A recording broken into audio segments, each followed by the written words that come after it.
Hi guys, good morning. We are on chapter 4, Gladys of Junie B, first grader, boss of lunch. It's kind of warm in here today, so I don't need a blanket, but if you still need a blanket, go ahead and grab one. Mrs. Gootsman! Mrs. Gladys Gootsman, where are you? I hollered. It's me, it's Junie B. Jones. I looked all around me. There was a long counter with children pushing trays. Did anyone see Mrs. Gootsman? I asked the children. Does anyone know her? My friend said she is right here in this kitchen, but I don't even see her. I hollered her name even louder. Mrs. Gootsman! Mrs. Gladys Gootsman! Then, all of a sudden, a lady came hurrying around the corner.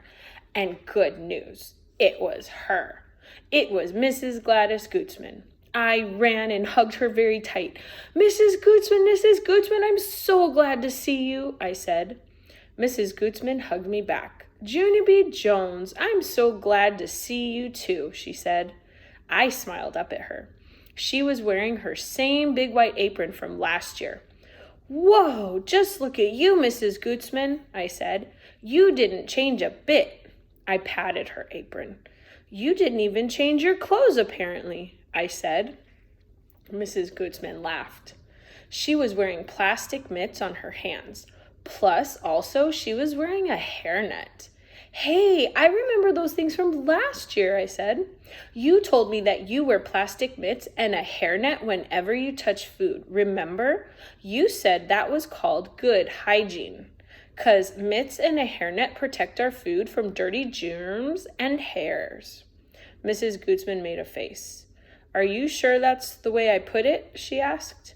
I skipped all around her in a circle. Hey, Mrs. Gootsman, now that you've found me, you can start bringing cookies to my room again. I held up one finger. I am in room 1 this year. Room 1 comes earlier in the alphabet than room 9. And so now you know where I am. When can you bring the cookies, Gladys? Mrs. Gootsman did a chuckle. Then she leaned down next to me and she patted my arm and she said, don't call her Gladys. After that, Mrs. Gootsman explained all about snacks. She said that first graders don't get snacks like kindergarten kids do, on account of first graders get cookies with their school lunches. I did a frown at that news. Yeah, only what about the children who bring their lunches, Mrs. Gootsman? Where are our cookies, huh? 'Cause today everybody got a cookie except for me and Sheldon. Mrs. Gootsman didn't answer my question. Instead, she raised her head and looked behind me. That's when I heard my teacher's voice. Junie B. Jones, he said kind of loudish, exactly what do you think you're doing? I spun around.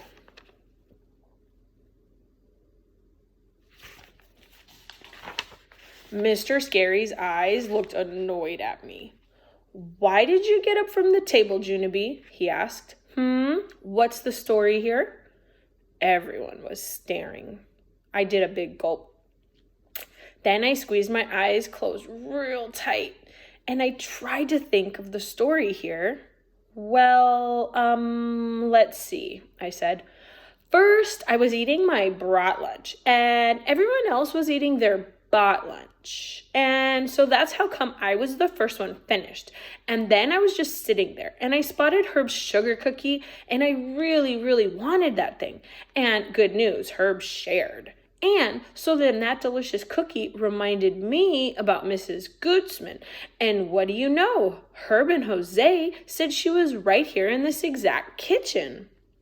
So I jumped up from the table and I ran in to say hello, I said.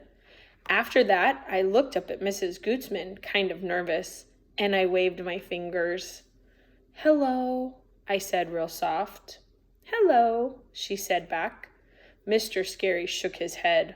No, I'm sorry, Junie B. I know Mrs. Gootsman has enjoyed seeing you, but you can't just get up from the table and run wherever you please during lunch, he said. Mrs. Gootsman nodded. Mr. Scary is right, Junie B, she said.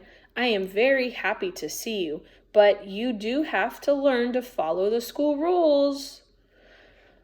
I did a sigh. Yeah, only I really wanted to find you, Mrs. Gootsman, I said, 'cause I missed you very much. Mrs. Gootsman tapped on her chin. She said, maybe I have an idea. Maybe if you promise to follow the rules, you can come back tomorrow and help me in the kitchen. Would you like that, do you think? My eyes got big and wide at her. Are you kidding, Mrs. Gootsman? Is this some kind of a joke? She smiled again. Nope, it's no joke. We let children help us in the kitchen quite often. If it's okay with your teacher, I'll give you a permission slip to take home to your parents. I pulled on Mr. Scary's arm. Say it's okay, please, I begged. Mr. Scary didn't answer right away. Instead, he ran his fingers through his hair. And he thought. Then finally he said it. Mr. Scary said, it's okay. I clapped and danced and twirled. I can do it, Mrs. Gootsman, I said. I can come and help you in the kitchen. Excellent, said Mrs. Gootsman. Then she reached behind the counter and she handed me a permission slip.